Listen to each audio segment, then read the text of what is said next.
Nandito tayo ngayon sa Gilatilan Beach. It's from south area of Cebu. I'll show you around quick and let's see what's in here. Okay, so let's go.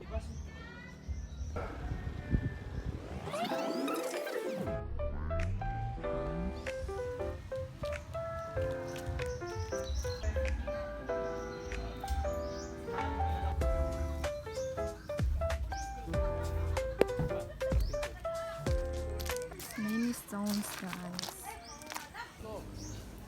This is the water there. Ang ganda.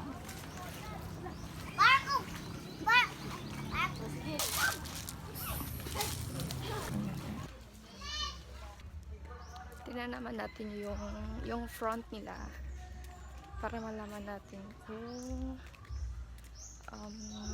yung mga inquire talaga.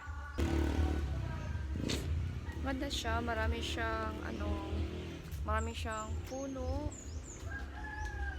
and hindi ka na problema sa location kasi makikita mo lang sa pagpasok mo yung Shiratan. Meron silang parking lot. Ito yung parking area, guys.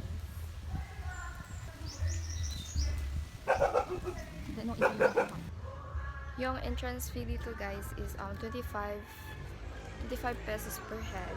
And for tables, it's 100 pesos for big, then 50 pesos for small.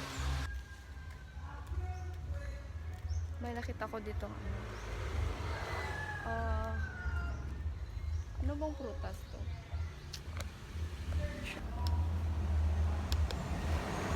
Hindi ako familiar dito.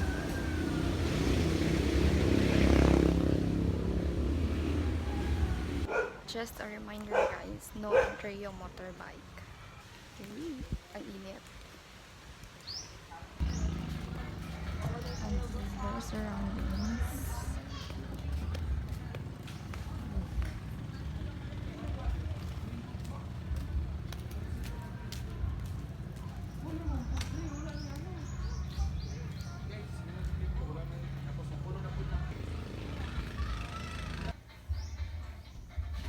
This is the room for rent. Ito, guys, one room, we have 2 beds and 1 aircon and 1 CR. So that's it, guys. Ang ganda.